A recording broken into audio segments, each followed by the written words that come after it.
तो बड़ी खबर भारत अमेरिका तनाव को लेकर, जहां पर पुतिन से ट्रंप की बैठक के बाद ये उम्मीद जताई जा रही थी कि भारत को इस मामले में राहत मिलेगी, टैरिफ में राहत मिलेगी, लेकिन राहत अभी तक नहीं मिली है।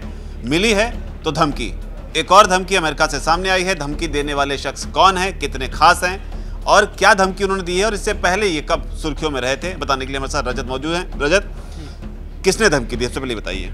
पीटर नवारो नाम है, बिजनेस एडवाइजर है अमेरिकी राष्ट्रपति डोनाल्ड ट्रंप के। पहले भी भारत को टैरिफ को लेकर धमका चुके हैं, एक बार अब फिर से धमकी दी है।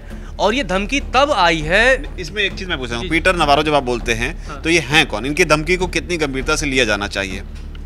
गंभीरता से इसलिए लिया जाना चाहिए क्योंकि बिजनेस एडवाइजर है, मतलब जो भी व्यापार से संबंधित जो भी मतलब उनको सुझाव देना हुआ ट्रंप को, ये वही देते हैं। तो कहीं ना कहीं जो टैरिफ वाला भी मसला है, तो इस टैरिफ वाला जो पूरा कांड रचा गया है, जो टैरिफ बम बनाया गया है, इस टैरिफ बम को बनाने में पीटर नवारो की भूमिका बहुत बड़ी है।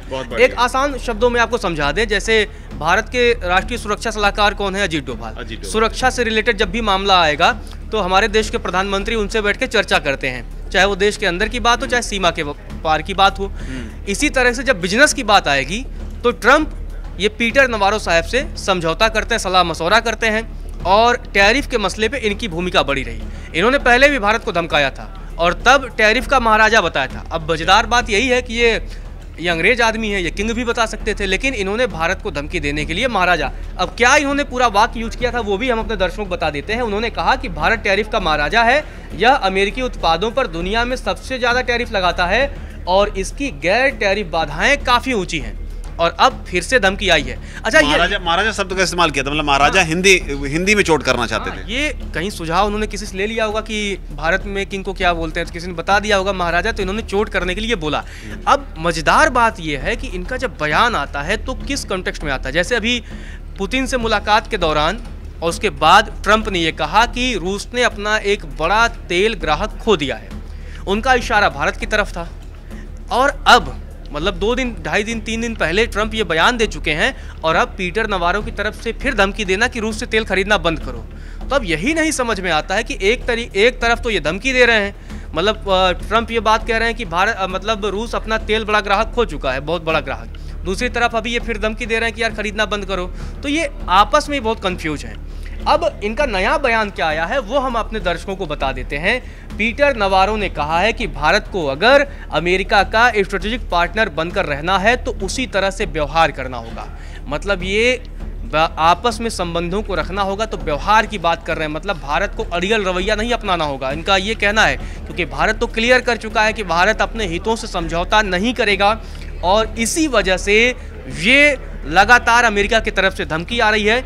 और इनके भड़कने की वजह सिर्फ इतनी नहीं है, और भी है। दरअसल भारत लगातार जितना अमेरिका से धमकी आ रही, भारत अपना आयात बढ़ाते जा रहा है। ठीक है, तुम्हारी धमकी आई, मैं और आयात बढ़ा लेता हूँ। और दूसरी चीज़ कि भारत अब रूस ही नहीं, चीन के साथ भी संबंधों को पहले की तुलना में बेहतर करने की कोशिश कर रहा है। इसी वजह से लगातार अमेरिका का चिढ़ना स्वाभाविक है, क्योंकि अभी प्रधानमंत्री नरेंद्र मोदी का इसी महीने के अंत में चीन का दौरा भी होना है, जिससे अमेरिका में और गुस्सा आ रहा है। अब नवारो ने कुछ आरोप भी लगाए हैं। उन्होंने ये कहा, देखिए सीधे तौर पर कह रहे हैं कि रूस और चीन दोनों से भारत नजदीकियां बढ़ा रहा है।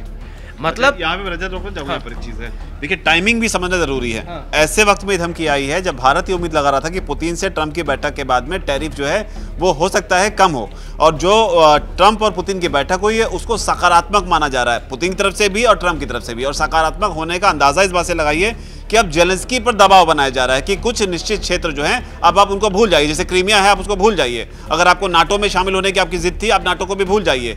जेलेंस्की से भी मीटिंग होनी है, यानी सब कुछ राइट डायरेक्शन में जा रहा है। भारत उम्मीद कर रहा था कि टैरिफ में राहत मिलेगी, लेकिन उम्मीद जो है धमकी के रूप में सामने आई है, तो इसलिए टाइमिंग बेहद अहम है। हाँ रजत, हाँ, मतलब यही बयान की उस सीधे तौर पर, जैसा कि हम लोग तो कयास लगा रहे थे कि रूस और चाइना से भारत की नजदीकियां बढ़ रही हैं, इसी वजह से अमेरिका नाराज है, लेकिन अब वो खुद खुले कहने लगे हैं। मतलब खुलेआम इस तरह का कहना और धमकाना ये अपने आप में कई सवाल भी खड़े करता है। वो कहते हैं अगर भारत चाहता है कि उसे अमेरिका का रणनीतिक साझेदार माना जाए तो उसे वैसा ही व्यवहार शुरू करना होगा, मतलब अमेरिका की बात माननी होगी, जो कि भारत इतने आसानी से नहीं मानने वाला है। ये बात शायद अमेरिका को समझ में आ गई है, लेकिन वही कहते हैं खिसियानी बिल्ली खंबा नोचे, तो अमेरिका का हाल कुछ ऐसा ही हो गया है। पीटर नवारो ने यह भी दावा किया है कि भारत वैश्विक क्लियरिंग हाउस की तरह काम करते हुए रूस से प्रतिबंधित तेल को प्रोसेस कर महंगे निर्यात में बदलता है और मॉस्को को यूक्रेन जंग के लिए डॉलर उपलब्ध करवा रहा है। मतलब ये बयान देना कि भारत कहीं ना कहीं उस तेल को महंगे दाम में बेचता है और फिर रूस से जो तेल खरीद रहा है उससे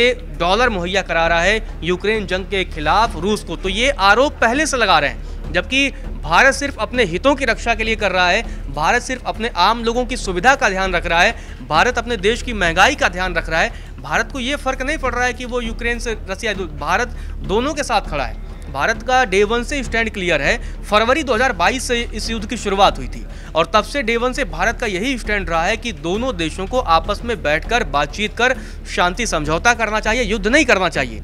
लेकिन भारत अपने व्यापार क्यों बंद कर देगा?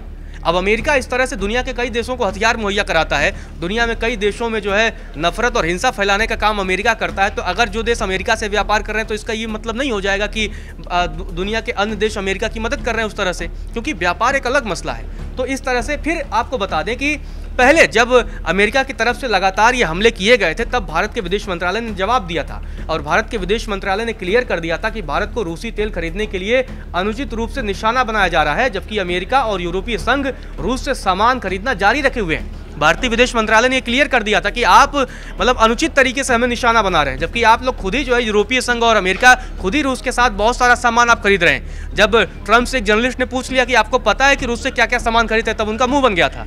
फिर वो कहते हैं ठीक है मैं पता करवाता हूँ, लेकिन लगातार उनकी भी रूस के साथ व्यापार हो रही है और इसी वजह से लगातार अब भारत को धमकियां दी जा रही हैं। और इतना ही, ये सिर्फ बात इतने पे नहीं रुकी, ये सिर्फ टैरिफ और तेल।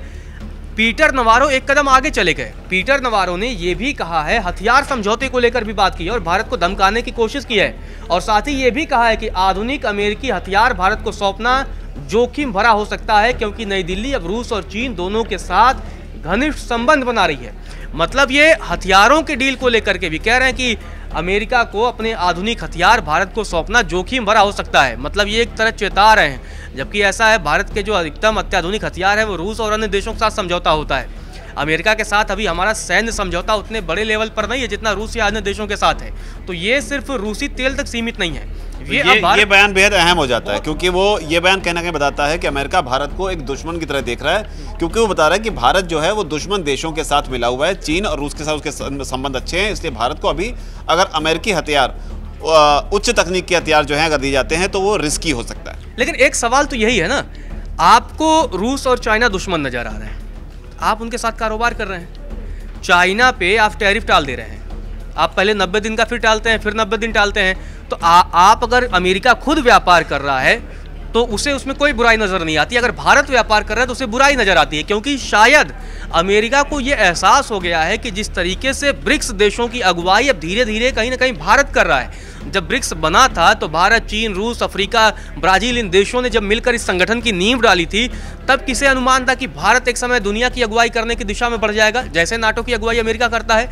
तो अमेरिका को इसी बात की चिंता है कि भारत एक सुपर पावर की तरह कहीं आगे न चला जाए और आने वाले समय में हमें चुनौती न दे, क्योंकि अमेरिका, कई तमाम विशेषज्ञों का यह भी कहना है कि लगातार अब अमेरिका को अपनी ताकत और सत्ता खोने का डर महसूस हो रहा है।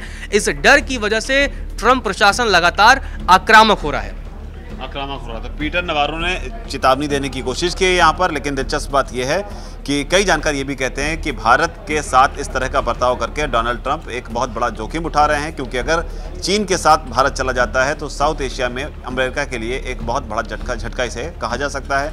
हालांकि अब इस पर आगे चीज़ें किस तरीके से आएंगी, आपका इस पूरे घटनाक्रम पर क्या कुछ कहना है, नीचे अगर कमेंट सेक्शन में जरूर लिखें। धन्यवाद।